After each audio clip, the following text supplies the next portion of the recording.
পাকিস্তানের সাবেক প্রধানমন্ত্রী ইমরান খানের মুক্তির দাবিতে উত্তাল হয়ে আছে পাকিস্তান। লাখো মানুষের আন্দোলন অবরোধে অনেকটা অচলাবস্থা পাকিস্তানের রাজধানী ইসলামাবাদে। সেই সাথে প্রতিনিয়ত হচ্ছে হাজার কোটির ক্ষয়ক্ষতি। দেশটির সংশ্লিষ্ট কর্তৃপক্ষ জানিয়েছে, চলমান গণ আন্দোলনে প্রতিদিন দেশটির ক্ষয়ক্ষতি হচ্ছে 19,000 কোটি রুপি। তবে এত ক্ষয়ক্ষতির পরেও কি ইমরান খানকে মুক্ত করতে পারবে তার ভক্তরা? তাদের আন্দোলনের সর্বশেষ পরিস্থিতি বাকি, সেসব কিছু বিস্তারিত থাকছে আজকের এক্সক্লুসিভ আয়োজনে।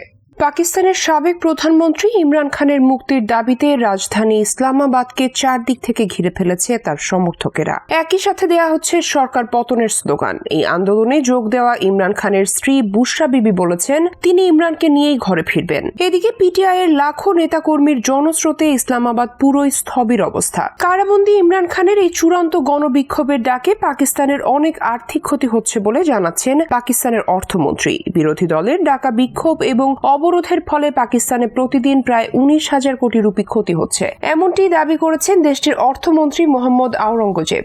সংবাদ মাধ্যম জিও নিউজ টিভিকে দেওয়া সাক্ষাৎকারে অর্থমন্ত্রী জানিয়েছেন, বিক্ষোভ ও অবরোধের কারণে রাজস্ব আদায় কমে যাচ্ছে, রপ্তানি কমে যাচ্ছে এবং ব্যবসায়িক কার্যক্রম ব্যাহত হচ্ছে। মোট দেশজ উৎপাদন বা জিডিপি প্রতিদিন 14,400 কোটি রুপি ক্ষতির মুখোমুখি হচ্ছে। রপ্তানিতে ক্ষতির পরিমাণ প্রতিদিন 2600 কোটি রুপি। বিদেশি বিনিয়োগে প্রতিদিন 300 কোটি রুপি ক্ষতি হচ্ছে। প্রদেশগুলোতে কৃষি ক্ষেত্রে প্রতিদিন 2600 কোটি রুপি এবং শিল্প খাতে 2000 কোটি রুপি ক্ষতি হচ্ছে। সেই সঙ্গে দেশব্যাপী নিরাপত্তা রক্ষায় অতিরিক্ত খরচ বেড়ে গেছে। আইটি ও প্রযুক্তি খাতেও উল্লেখযোগ্য ক্ষতি হয়েছে। অর্থমন্ত্রীর মতে, বিক্ষোভের ফলে দেশের অর্থনীতি মারাত্মক চাপে পড়ে যাচ্ছে। দেশটির অর্থ মন্ত্রণালয় এই ক্ষতির বিষয়ে একটি প্রতিবেদন প্রকাশ করেছে, যা দেশটির অর্থনৈতিক অবস্থার উপর বিক্ষোভের প্রভাবকে আরো বিশদভাবে তুলে ধরেছে। এই ধরনের অপ্রত্যাশিত পরিস্থিতি দেশের উন্নয়ন এবং বৈদেশিক বিনিয়োগের পরিবেশকে ক্ষতিগ্রস্ত করছে। অর্থমন্ত্রীর এই মন্তব্য এসেছে এমন এক সময়ে যখন পাকিস্তানের বিরোধী দল সাবেক প্রধানমন্ত্রী ইমরান খানের নেতৃত্বাধীন পিটিআই রাজধানী ইসলামাবাদে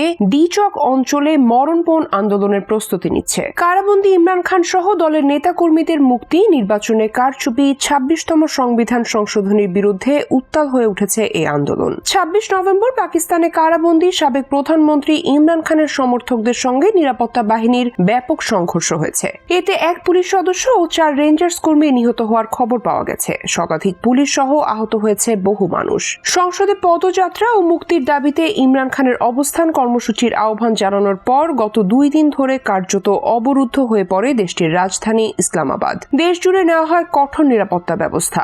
সব বাধা উপেক্ষা করে সোমবার ইসলামাবাদের উপকণ্ঠে পৌঁছে যায় পিটিআই নেতাকর্মীদের গাড়িবহর। এ সময় আইন শৃঙ্খলা রক্ষাকারী বাহিনীর সঙ্গে দফায় দফায় তাদের সংঘর্ষ হয়। এছাড়া পাঞ্জাব প্রদেশের বিভিন্ন স্থানেও সংঘর্ষ হয়। প্রাদেশিক পুলিশ প্রধান উসমান আনোয়ার জানিয়েছেন, সংঘর্ষে এক পুলিশ সদস্য গুলিবিদ্ধ হয়ে নিহত হয়েছেন। অন্তত 119 জন আহত হয়েছেন। তাদের মধ্যে 2 জন কর্মকর্তার অবস্থা আশঙ্কাজনক। এছাড়া 22টি পুলিশের গাড়ি পুড়িয়ে দেওয়া হয়েছে বলে দাবি করেছেন তিনি। শ্রীনগর মহাসড়কে কিছু দুষ্কৃতিকারী রেঞ্জার্স কর্মীদের উপর গাড়ি উঠিয়ে দিয়েছে। এতে রেঞ্জার্স কর্মী সহ কয়েকজন হতাহত হয়েছে। পিটিআই জানিয়েছে, মিছিলে তাদের অনেক কর্মীও আহত হয়েছেন। বিক্ষোভ থেকে পিটিআই এর 5 পার্লামেন্ট সদস্য সহ প্রায় 4000 জনকে গ্রেফতার করা হয়েছে। নিরাপত্তা ঝুঁকি বিবেচনায় নিয়ে উত্তাল ইসলামাবাদের সংবিধানের 245 ধারা সক্রিয় করে সেনাবাহিনী মোতায়েন করা হয়েছে। পরিস্থিতি অশান্ত করার যে কোনো চেষ্টা ও জঙ্গি তৎপরতা কঠোর হাতে দমন করার নির্দেশ দেওয়া হয়েছে। রাওয়ালপিন্ডিতে কনস্টেবল মোহাম্মদ মোবাশিরের জানাজার সময় স্বরাষ্ট্রমন্ত্রী